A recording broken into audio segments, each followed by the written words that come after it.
Hello students, good morning. Today we are going to start our new topic. आज हम अपना नया topic शुरू करने वाले हैं। टॉपिक का नाम है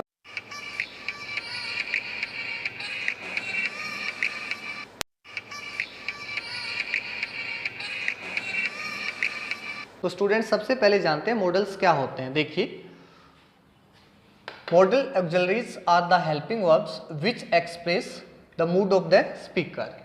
जो मॉडल ऑक्सिलरीज होती हैं वो क्या होती हैं? Helping verbs. मीन्स ऑक्सिलरीज कहें या हेल्पिंग वर्ब कहें, एक ही बात है। ये कैसी हेल्पिंग वर्ब्स होती हैं कि किसी स्पीकर के मूड को एक्सप्रेस करते हैं, स्पीकर की जो मनोदशा है उसके बारे में बताती हैं। लेकिन सबसे पहले हम जानते हैं कि हेल्पिंग वर्ब क्या होती है। देखिए स्टूडेंट, मैं एग्जाम्पल लिखता हूं। सबसे पहले मैंने लिखा Ram is playing football. Next example लिखता हूं, यू कैन प्ले फुटबॉल। देखिए, राम क्या है सेंटेंस में? सब्जेक्ट है। सब्जेक्ट क्या होता है? काम का करने वाला। दूसरा क्या है? इज क्या है?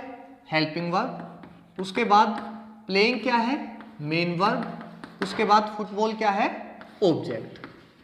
देखिए, प्लेइंग मेन वर्ब है और उससे पहले इज हेल्पिंग वर्ब है, और जो मेन वर्ब की हेल्प करे उसी को क्या कहते हैं? हेल्पिंग वर्ब कहते हैं। दूसरा एग्जांपल है यू क्या हो गया? सब्जेक्ट। कैन क्या?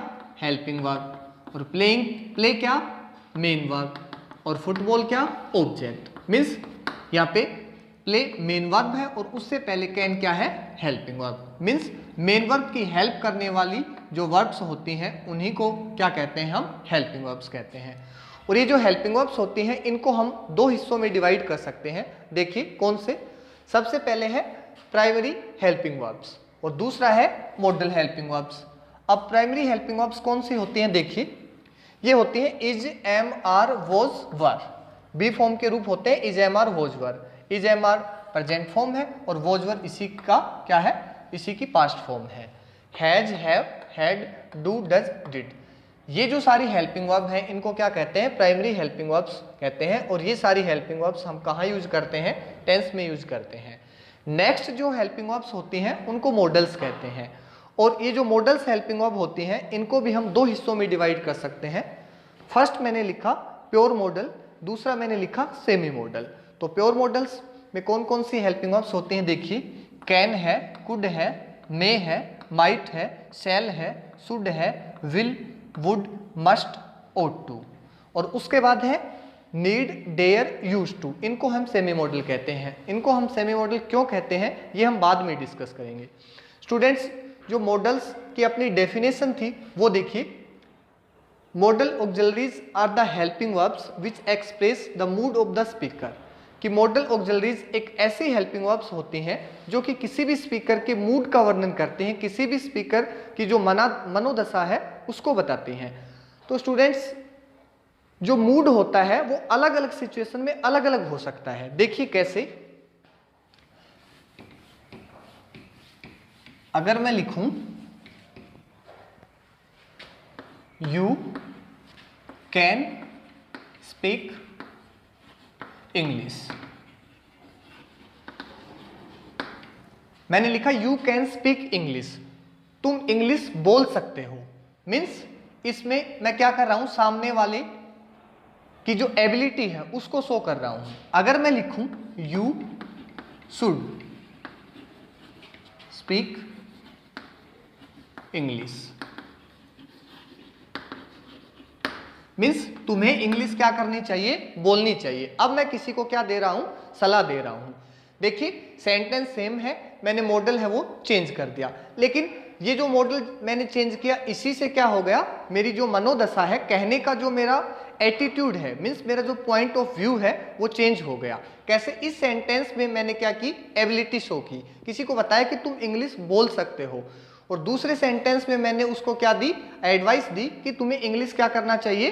बोलना चाहिए। मीन्स ये कैसी हेल्पिंग वर्ब्स होती हैं जो कि किसी भी स्पीकर के मूड को डिफाइन करते हैं, मूड को बताती हैं। और स्टूडेंट्स अलग अलग सिचुएशन में हम अलग अलग मॉडल्स का यूज करते हैं। जो मॉडल्स होते हैं वो परमिशन, रिक्वेस्ट या फिर सलाह है, सुझाव है, बाध्यता है, means mood of the speaker show करते हैं। तो मॉडल्स जो होते हैं इनके कुछ मेन फीचर होते हैं। देखिए कौन से। Modal auxiliaries don't change their form according to the number और पर्सन ऑफ द सब्जेक्ट। जो मॉडल्स होते हैं वो सब्जेक्ट के नंबर और पर्सन के अकॉर्डिंग अपने आप को चेंज नहीं करते। मीन्स मैंने यहाँ पे लिखा यू कैन स्पीक इंग्लिश और यू के बाद मैंने क्या लिखा, कैन। और अगर मैं लिखूं यू की जगह मैं लिख देता हूं दे,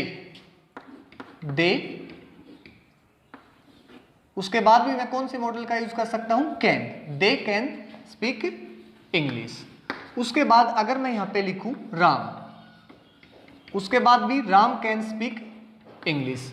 अगर मैं यहां पे लिखूं रानी, मीन्स चाहे सब्जेक्ट सिंगुलर हो, चाहे सब्जेक्ट प्लूरल हो, चाहे सब्जेक्ट कोई नेम हो, इसके पर्सन और नंबर का मॉडल के ऊपर कोई भी फर्क नहीं पड़ता। इसके बाद नेक्स्ट पॉइंट आता है हमारा क्या, it is used with in main verb.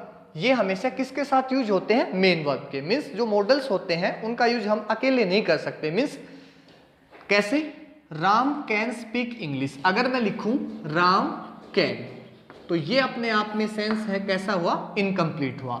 इस कैन के बाद मुझे किसका यूज करना होगा, मेन वर्ब का यूज करना होगा। जैसे मैंने एग्जांपल में किया है you can speak English, can के बाद मैंने क्या लिखा, स्पीक। मीन्स ये ऐसी हेल्पिंग वर्ब्स होती हैं जो अकेले यूज नहीं होती है, ये किसके साथ आती है, हमेशा मेन वर्ब के साथ आती हैं। अगला देखो क्या है, always followed by bare infinitive, और ये हमेशा किसके साथ लगती है, बेयर इंफिनिटिव। मीन्स मॉडल्स के बाद हमेशा बेयर इंफिनिटिव आता है। बेयर इंफिनिटिव किसको कहते हैं, V1, मीन्स वर्ब की फर्स्ट फॉर्म। ये देखिए यू कैन स्पीक, और कैन के बाद मैंने स्पीक कौन सी फॉर्म का यूज किया, फर्स्ट फॉर्म का यूज किया। मीन्स मॉडल्स के बाद हम हमेशा क्या करते हैं, वर्ब की फर्स्ट फॉर्म का यूज करते हैं, और ये कभी अकेले यूज नहीं होती। सब्जेक्ट के नंबर और जेंडर का इनके ऊपर कोई भी फर्क नहीं पड़ता है। अब स्टूडेंट्स हम जानेंगे कि किस सिचुएशन में हम कौन से मॉडल का यूज करें, तब तक आप इन सबको नोट डाउन कर सकते हो। तो देखिए स्टूडेंट्स, अलग अलग सिचुएशन में हम अलग अलग मॉडल्स का यूज करते हैं। तो परमिशन के लिए हम कौन से मॉडल्स का यूज करेंगे, देखिए परमिशन हम किसी को देते भी हैं और परमिशन हम क्या करते हैं, लेते भी हैं। तो परमिशन के लिए हम दो मॉडल यूज करेंगे, कौन कौन से, मे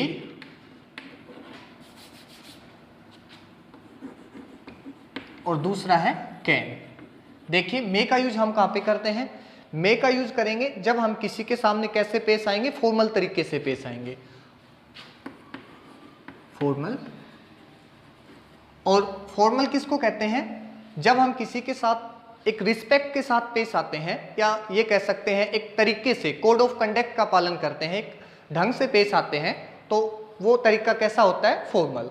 दूसरा, जब हम किसी के साथ इनफॉर्मल तरीके से पेश आते हैं, इनफॉर्मल किसको कहते हैं, इनफॉर्मल मीन्स हम कह सकते हैं कि फ्रेंडली, मीन्स जिसके साथ हम फ्रैंक हैं उसके साथ हम किस तरीके से पेश आते हैं, बिल्कुल ही इनफॉर्मल तरीके से पेश आते हैं। मीन्स उसके साथ बात करते समय या उससे परमिशन लेते या देते समय हमें किसी भी कोड ऑफ कंडक्ट की पालना नहीं करनी होती, हमें कोई भी फॉर्मेलिटी करने की आवश्यकता नहीं होती। तो वहां पे हम किसका यूज करेंगे, कैन का, मीन्स इनफॉर्मल। इनफॉर्मल जब होते हैं तो हम किसी के साथ क्या होते हैं, फ्रेंडली होते हैं। लेकिन जब फॉर्मल होते हैं तो किसी को हम क्या देते हैं, रिस्पेक्ट देते हैं। देखिए अगर हम किसी को रिस्पेक्ट देते हैं तो इस तरह के सेंटेंस में आपको लिखा हुआ मिल सकता है, सर है, मैडम है, मिस्टर है, मिसेज है। और अगर हम किसी के साथ इनफॉर्मल हैं तो ये लगभग हम किसके साथ होते हैं, या तो फिर अपने जो फैमिली मेंबर हैं उनके साथ होंगे, या फिर किसके साथ होंगे, जो हमारे दोस्त हैं उनके साथ होंगे। अब कुछ एग्जाम्पल देखते हैं और समझने की कोशिश करते हैं। देखिए फर्स्ट एग्जाम्पल है, डैश आई कम इन सर। देखिए सामने लिखा है सर, मीन्स अगर सर से हम परमिशन ले रहे हैं तो हम किस तरीके से पेश आएंगे, फॉर्मल तरीके से पेश आएंगे। हम सर को क्या देंगे, रिस्पेक्ट देंगे। तो फिर क्या आएगा यहाँ पे, मे आई कम इन सर।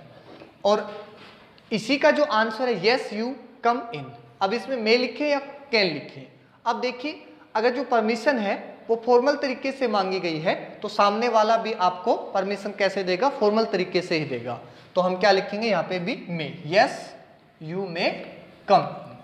नेक्स्ट एग्जाम्पल है Ram dash I take your book. अब देखिए अगर हम किसी इंसान का नाम ले रहे हैं इट मीन्स वो हमारा जानकार है, हम उसको रिस्पेक्ट नहीं दे रहे हैं, मीन्स वो हमारे साथ क्या है, फ्रेंक है। तो उसके लिए हम कौन से मॉडल का यूज करेंगे फिर, can. Ram can I take your book. और अगर जो परमिशन है वो इनफॉर्मल तरीके से मांगी गई है तो आंसर भी कैसा आएगा, informal, means you can, no you can not take. Next example है dash I use your pen dear friend. अब इसमें लिखा हुआ है डियर फ्रेंड, मीन्स अगर हम अपने दोस्त से कोई चीज मांग रहे हैं तो वहां हमें फॉर्मेलिटी करने की कोई आवश्यकता नहीं है, कोड ऑफ कंडक्ट या फिर रिस्पेक्ट देने की कोई आवश्यकता नहीं है, वहां पे हम इनफॉर्मल तरीके से फ्रेंडली तरीके से पेश आएंगे। तो फिर इसमें क्या आ जाएगा, कैन। नेक्स्ट है mister Rohit we see your licence. अब देखिए अगर रोहित के पीछे मिस्टर लगा हुआ है, मीन्स अगर हम किसको कहते हैं, मिस्टर कहते हैं, मिसेज कहते हैं, सर है या फिर मैडम है या फिर लिखा हुआ सकता है सेंटेंस में विद रिगार्ड, विद रिस्पेक्ट, इसका मतलब हम किसी को क्या दे रहे हैं, सम्मान दे रहे हैं, रिस्पेक्ट दे रहे हैं, तो फॉर्मल तरीके से पेश आ रहे हैं। तो फिर इसमें क्या आ जाएगा, मे। नेक्स्ट सेंटेंस है आई हैव योर अटेंशन। इस तरह का जो सेंटेंस है आपने देखा होगा, जब अनाउंसमेंट होती है तो वहां लिखा होता है कि ध्यान दीजिए। तो अनाउंसमेंट जो होंगी वो कैसे होंगी, फॉर्मल तरीके से होंगी, तो क्या लिखेंगे हम, मे। नेक्स्ट है यू गो होम। देखिए अगर हम किसी से परमिशन लेते हैं और परमिशन देते हैं तो दो तरह की परमिशन होती है। एक तो होती है पर्सनल परमिशन, मीन्स हम किसी पर्सन से, किसी व्यक्ति से परमिशन ले रहे हैं, और दूसरी जो परमिशन होती है वो कैसी होती है, दूसरी परमिशन होती है जनरल परमिशन, मीन्स वो परमिशन हमें ऑलरेडी ग्रांटेड है, मीन्स वो हमें ऑलरेडी मिली हुई है। अगर हम उसके लिए एलिजिबल हैं तो हमें वो परमिशन लेने की आवश्यकता नहीं है। देखिए सेंटेंस में लिखा हुआ है यू गो होम।